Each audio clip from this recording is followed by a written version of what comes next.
I'm Nan McKay, and I would like to introduce you today to Annamarie Pluhar. She is a trailblazer in the area of shared housing, a potential answer as housing becomes less and less affordable, and the thought of living alone seems scary and lonely. Welcome, Annamarie. Thank you, Nan. I'm delighted to be here. Annamarie, it seems like much of your employment history has revolved around organization, tasks, or people.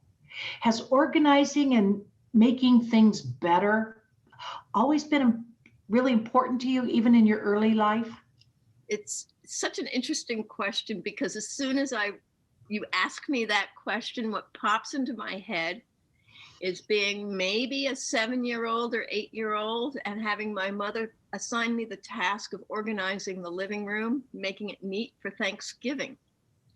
And I ran around and I loved doing it. And I made it all look great. And she said, "Boy, you did a really good job at that." And I was like, "Oh, I guess I did." But honestly, I don't think that I realized that I was really good at organizing things until maybe 10, 15 years ago. Most of my career, I didn't recognize it as being a good skill I had that was unique to other people. Well, it seems like you've had a really interesting career. First as an organizational development consultant and then on into instructional design. How are the two of those related? So, between the organizational development and the instructional design? It's an interesting question. I got myself involved in working for a small consulting company in the 80s uh, that, well, it's not a tiny company, but it was about 30, 35 people on staff. And our organization was responsible for really bringing this thing called total quality management to manufacturing in the United States. And my job, I was in the people side of the house. My job was running around to factories and little tiny towns you've never heard of. I'm sure they're all closed now. But at the time, they were struggling to figure out how to survive, and total quality was one way they were going to do it. And my job was training teams, self-managing work teams, and there would be a 3-day training class, and I must have trained 150, 250 teams over the course of that time. What was I doing? I was designing training and conducting training. And I did not know instructional design as a field at the time. And at some point later on, as I was going, okay, what am I going to do now? Because my career has not been a nice, smooth ride. It's been very jerky.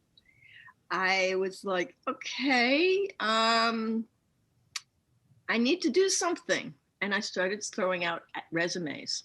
And there was this very interesting company, and they were woman owned, believed in participative democracy, was in a section of Washington, D.C. that was interesting to have a company. And they were looking for people who liked to learn new things quickly. And I thought, well, that's a pretty good description of me. That's what I've been up to. And so I threw out my resume, forgot about it totally, applied for an HTML coding job. This was in 1998, and I knew a little bit about HTML coding, but not very much. Anyway, they called me up. They were interested in talking to me. I went in for an interview. I had a great interview. I left the interview. I went back, got invited to be interviewed by the owner of the company, the president woman. And I distinctly remember getting on the cell phone after our interview and calling her up as I was driving home and saying, "What job did I just apply for?" And she said to me, "You're an instructional designer and you don't know it." And that was a very interesting thing. So instructional design is is literally writing the training. So if somebody's standing in front of a classroom in the old-fashioned days when we could all get together, and they have slides, and they have an instructor manual, and they have a participant manual, how do those get created? That was my job. And I did that job for 15 years or so in a number of different settings. I did both what we call live classes, in-person classes, and also e-learning in the early days of e-learning. It's certainly grown a lot in those times, but that's the connection. Kate recognized that I was an instructional designer, and I love doing it, and I still love doing it. It's interesting to take a complex subject and figure out how to teach it. And then do you put timing into it as well? Absolutely. Yeah. Absolutely. We all guesstimates, right? Because we're not actually in the room doing it, but we're guessing how much time it's going to take. And then if it's online learning, you actually know how long it's going to take. Now, I remember, I think, and I'd like to check this out, TQM, was that Deming? Deming, that's total quality management. Deming is exactly right. And some of my colleagues at Rath and Strong, which was the company I was working for, were students of Deming and had worked with him and Juran and so on. So I learned a lot about total quality and lean management and non-value added analysis and things like that. And he was from Japan or something? There was some connection. The story goes, sorry, didn't mean to cut you off, but the story goes that Deming got this idea, and it's such a radical idea. Hello. Why is it that we inspect for quality after we make the product? Why don't we build quality into the product? Okay. And so he went around, and American manufacturing wasn't interested in listening to him. So, but it turned out that the Japanese were very interested. And I don't know if you remember, but I do, how in the 50s, anything Japanese was cheap. It was badly made. It was cheap. And the Japanese realized they needed to overcome that reputation, and they loved what Deming brought to them. And so, we think of it sometimes as being the Japanese thing, but it was Deming who took it to Japan, and then it came back to us. Interesting. Yeah. Now, you've also managed complex development projects for a lot of federal agencies, such as USAID, FEMA, DOD. What advice do you have on how to tackle big projects like this? Woo. The first rule on a big project is know what your end goal is, of course. What is it that you're trying to do? And then once you have some clarity around that, and sometimes it's not so easy to get to clarity around that. People have different ideas about what the project will be. But if you can get clarity around the goals of the project, then what you need to do is to figure out how to run it in an agile way. And by agile, I really mean agile project management, this notion that you break things down to their smallest deliverables. And when you break them down to their smallest deliverables, you also create a pilot, a test case. So you run you run the thing as best you can with the smallest increment that you can do. And that takes work to figure that out, and it takes teamwork and people thinking, and there's a whole methodology around that. But it certainly is much bigger than some of the projects I've been on, where some boss person says this thing has to be done by such and such a date, without any understanding about the amount of work that it would take to get to that place. And back in the day, we used to use Microsoft Project and Yes. set our milestones. Yes. Painful. And Painful. then now today we have Microsoft Teams. Right. I actually haven't spent a whole lot of time in Microsoft Teams, and so I don't know how it set itself up. But I will say that the old Microsoft project and project management up until Agile was what's called waterfall. And the idea was you planned your whole project out and it came down off the waterfall and it would just flow the way you had planned it. But no project ever behaves that way. There are all kinds of variables in projects. And so you have the resources, you have people, you have money, and you have time. And those three things need to work together. So if you've got a really deep deadline, you need more people or more money. You can't take people off the project. I'm now talking about some of the frustrations I've had. You can't take people off a project that's on a deadline and expect them to be able to come back in and just pick up where they left off. They can't do that because they're not in the same headspace. So yeah, big projects. I don't love them. I'm trying to manage my own projects in an agile way. My current projects. Let's talk a little bit about sharing housing. You bought a large house with the idea of shared housing or sharing housing. Yep. And you now have lived in shared housing for over 20 years with people that apparently started out as being strangers. How has that decision influenced where you are in your life today? Oh, very much so. So the way this went for me is that I have never, ever wanted to live alone. I am unusual in that, perhaps, but I've been pretty clear that I didn't want to spend all that money to live by myself. So during college, post-college, postgraduate school, lived in shared housing and continued to do that. What happened for me was I found an apartment that I loved postgraduate school and lived in for 8 years. And that would have been the era when many people would have found a spouse and married and moved out. And that didn't happen for me. I did leave that apartment finally for a relationship, moved from the Boston area to Washington, D.C.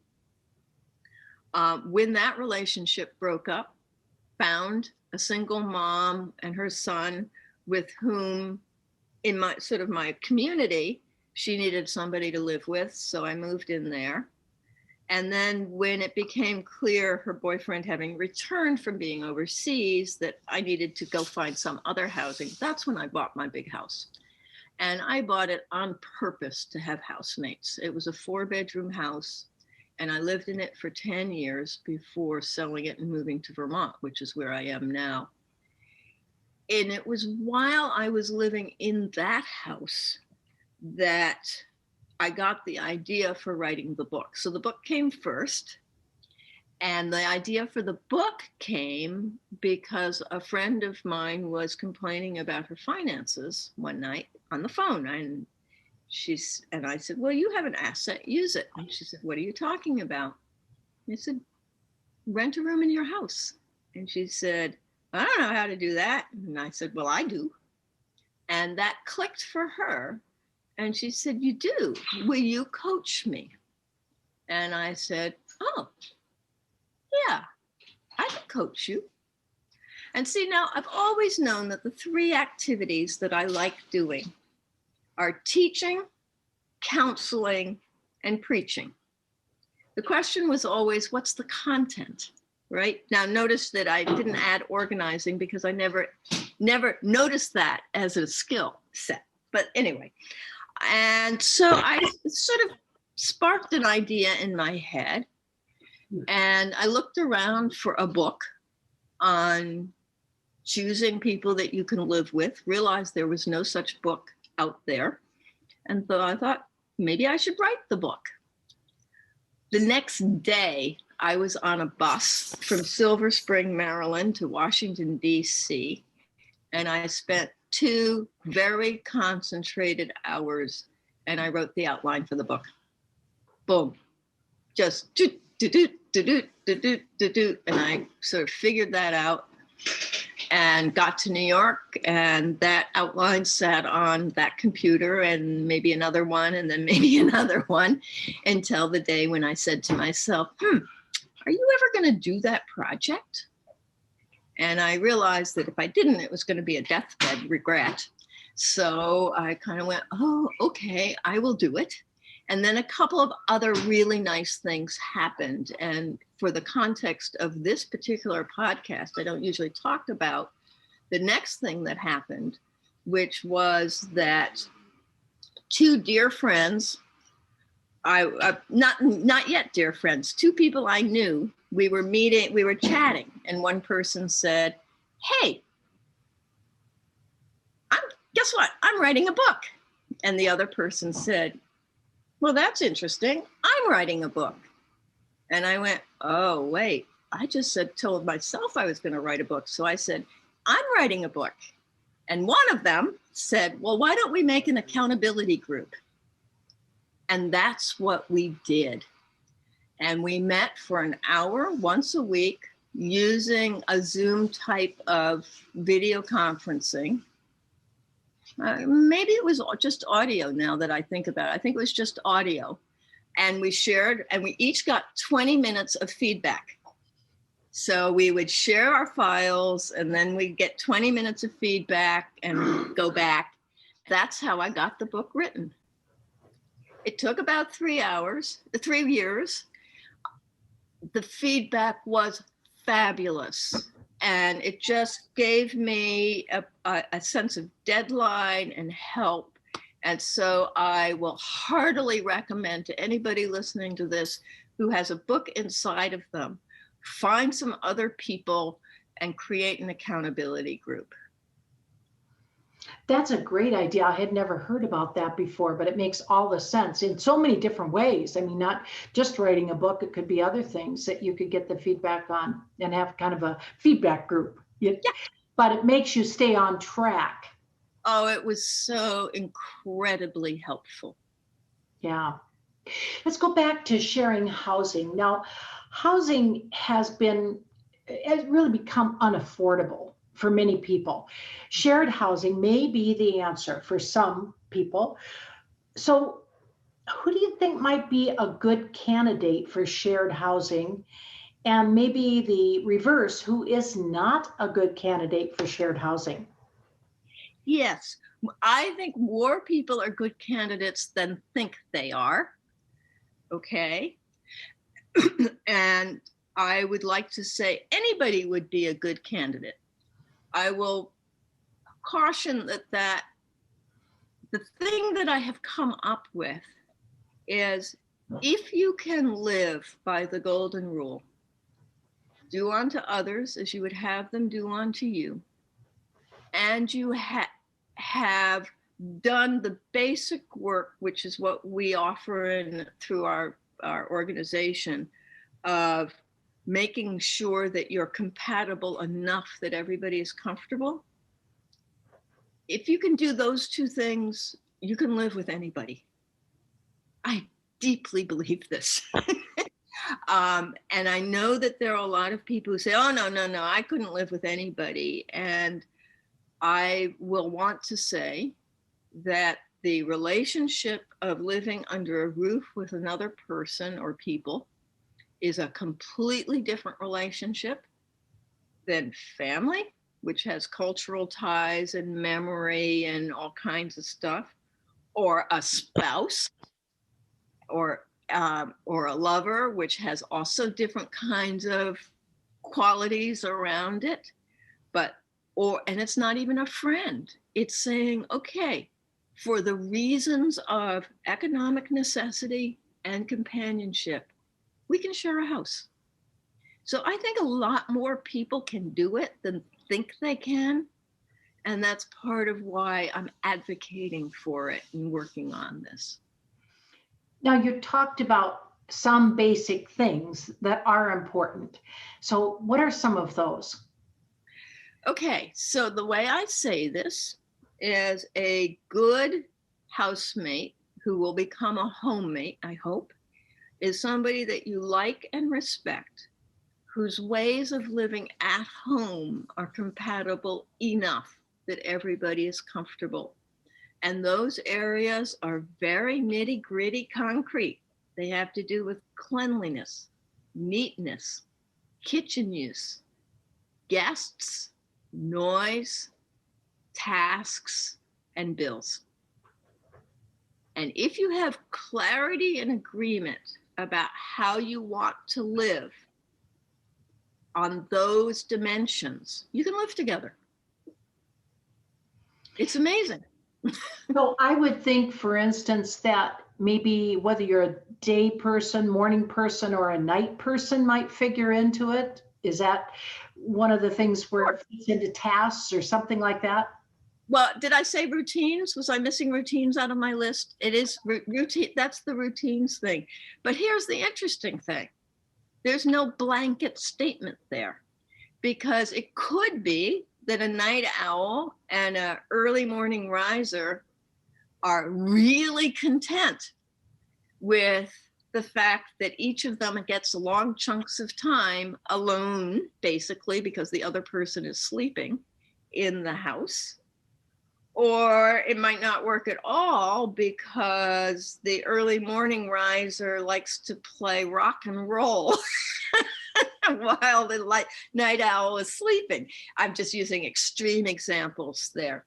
So what we say is that the compatibility is so situational.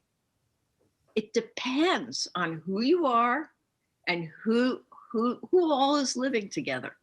It depends. And how much you can put up with from each other, perhaps. And how much you put up with each other. But my take, so this is the really critical thing. You have to do the work up front of having the conversations before you agree to live together. You have to do the work. And that's what we teach, is what is that work and what are the things you need to pay attention to.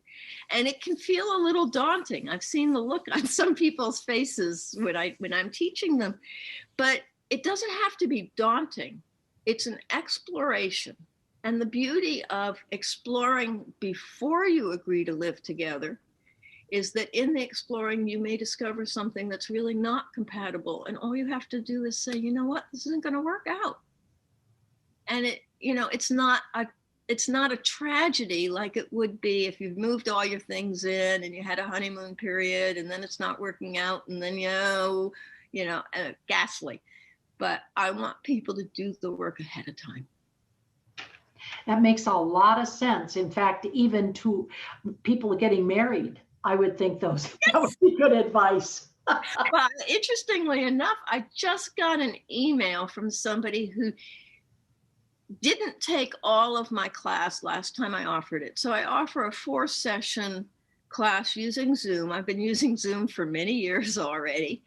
And she took the class and she had just left her abusive husband and she was trying to figure out how she was going to find a home. Well, she wrote to me, she said, I found a home. I'm with an old sweetheart. She's moved to another state. She said, we've looked at all your materials and we've talked about stuff. I've used your questions. I've asked things I never would have thought to ask for. I'm sure that we are going to be together for the rest of our lives. So maybe they do work for that. I would think they might. Now, years ago, you earned a master's degree in divinity. So how does that relate to what you do today? Deeply. Okay, so there are 3 or 4 levels of this. And people always want to know, am I ordained? No, I'm not ordained. Yes, I went to the Episcopal Divinity School. I'm a practicing Episcopalian. So there's a couple of things. One, I do believe that I am being led to do this work. I'm the only person doing it the way I'm doing it. And I think that the world needs it. So it's a sense of ministry for me. Also, I deeply believe that people need each other, that we are, as humans, we exist to love.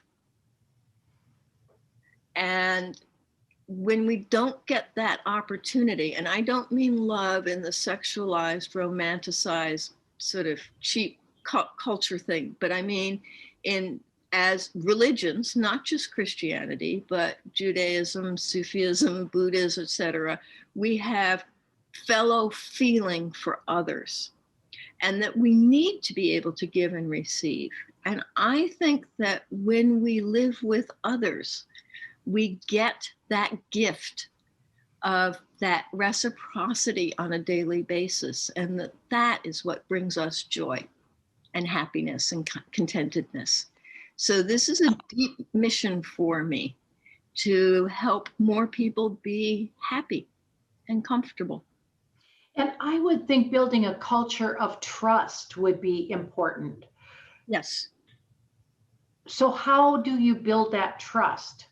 The trust starts with the selection process, in the way that you have the conversations with each other, in what you discover about each other as you do the process. And when I wrote my book, I was thinking of a pretty cut and dried process that was similar to what I had been using for all of those years.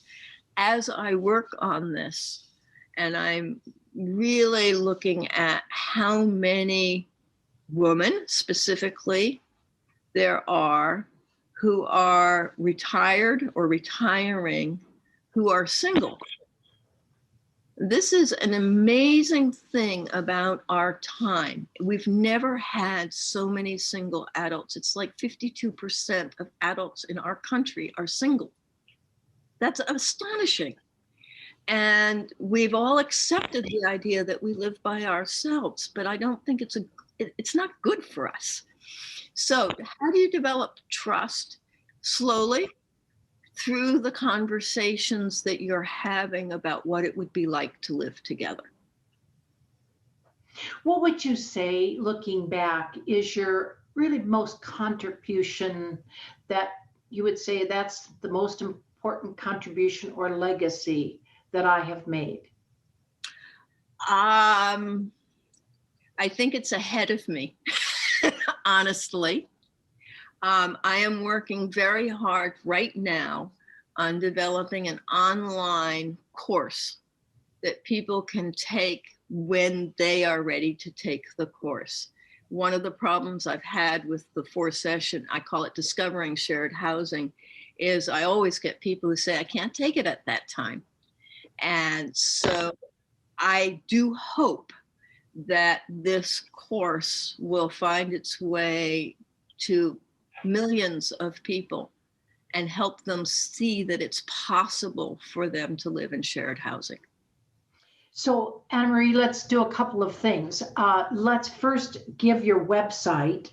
So where can they find out, like, when you might have the course available? Sharinghousing.com. So that's, it's got the 2 ings in it. Sharinghousing.com is where all of this work is. I would love to have people sign up for our newsletter. And you can go to that website and you can see at the bottom, there's a little banner that says sign up for our newsletter, or there's a page as well where you could do that. And if you sign up for the newsletter, you'll hear about trainings. But the other piece of the newsletter is that it's part of the advocacy. By showing up and reminding you, listener, that this is an idea that you might consider.